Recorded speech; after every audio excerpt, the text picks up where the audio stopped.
আজকে আমি একটি গল্প বলবো। তার নাম হলো পান্তা বুড়ি। একটা গ্রামে একটা বুড়ি ছিল। সে এতই গরিব ছিল যে কেউ কখনো দেখেনি। তার এমন গরিবতা দেখে মানুষও তাকে অনেক টাকা দিত।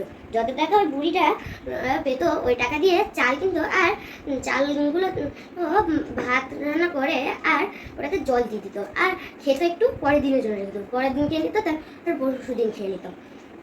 এইভাবে তার দিন কাটছিল। একদিন ওই গ্রামে একটা চোর আসলো। চোরটা ওইখানে থাকতে লাগলো। চোরটা সবার ঘরে যায়। একদিন ওই পান্তা বুড়ির ঘরে গেল। ওই বুড়িটা বুড়িটা সবসময় পান্তা ভাত খেত বলে তার নামও ছিল ও পান্তা বুড়ি। সবাই থেকে পান্তা বুড়ি ডাকতো। ওই পান্তা বুড়ি ঘুমাচ্ছিল, তখন সেই চোরটা সুযোগ বুঝে তার পান্তা ভাতও খেয়ে নেয় আর পালিয়ে যায়। এইভাবে বেশ কয়েকদিন চলতে চলতে বুড়িও বুঝতে পারে এটা, যে চোর খেয়ে নিচ্ছে। তখন সে রাজার কাছে নালিশ করতে গেল। যেতে যেতে সে দেখলো একটা শিঙি মাছ। শিঙি মাছ বললো, ও বুড়ি, যাচ্ছ কোথায়? বুড়ি বললো যে রাজার কাছে নালিশ করতে যাচ্ছি, কারণ চোর আমার পান্তা ভাত খাচ্ছে প্রতিদিন। তখন শিঙি মাছ বললো যে হ্যাঁ ঠিক আছে, যাওয়ার সময় তুমি আমাকেও নিয়ে যাও। বুড়ি বললো আচ্ছা। তারপরে সে আবার এগোলো।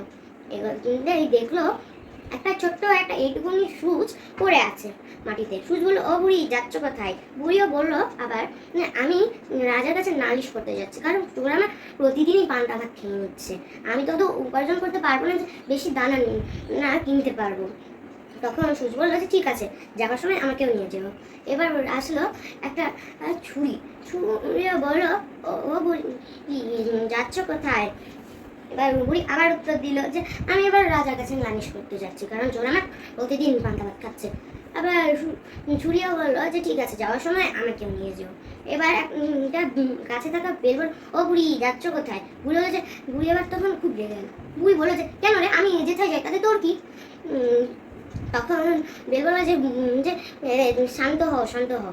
আচ্ছা শোনো, যখন তুমি ফিরে যাবে আমাকেও নিয়ে যাবে সাথে করে। তখন বললো যে আচ্ছা আচ্ছা ঠিক আছে, তখন দেখা যাবে, নিয়ে যাব। তখন সে আবার এগোলে একটা কুমির আসে। ও বুড়ি, বুড়ি, কোথায় যাচ্ছ? এবার বুড়ি আরো রেগে গেল। বুড়ি বললো যে যে আমি যেতে যাই তাতে তোর কি রে? আমি যাচ্ছি নদীতে, নদীতে স্নান করতে। ধরে নে, তুই যাবি নাকি আমার সঙ্গে নদীতে স্নান করতে? বেশি বেশি একটু হচ্ছে না, নকশা করছিস আমার কাছে, যাই মন থেকে, যা। তখন এবার বুড়ি, তুমি শান্ত হও, ঠিক আছে, তুমি যখন ফিরে আসবে তখন আমাকেও নিয়ে যাবে। এবার বুড়িও বললো যে ঠিক আছে ঠিক আছে, তখন দেখা যায়। এবার বুড়ি গেল, গিয়ে রাজাকে পেলো না। রাজা গিয়েছিল শিকার করতে। তখন বুড়ি মন খারাপ করে নিল। তখন তাদের শিঙি মাছ, বেল বেল সুচ, ছুরি আর কুমিরের কথা মনে পড়লো, আর তাদেরকেও সঙ্গে করে নিয়ে গেল বিকালবেলায়। তখন তখন আবার শিঙি মাছ বললো যে ও বুড়ি, তুমি আমাকে পান্তার হাঁড়িতে রাখো। আর তারপরে বললো, ও সুই বললো যে আমাকে দেওয়ালে পুঁতে রাখো, তোমার বাড়িটা মাটির, তাই আমাকে দেওয়ালে পুঁতে রাখো।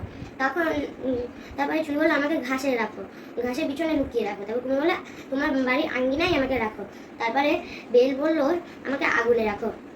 এইভাবে সে যে যা জায়গায় রাখতে পারে সবাই বুড়ি তা রেখে দিল, আর ঘুমোতে চলে গেলো। রাত্রেবেলায় আবার চোর এলো।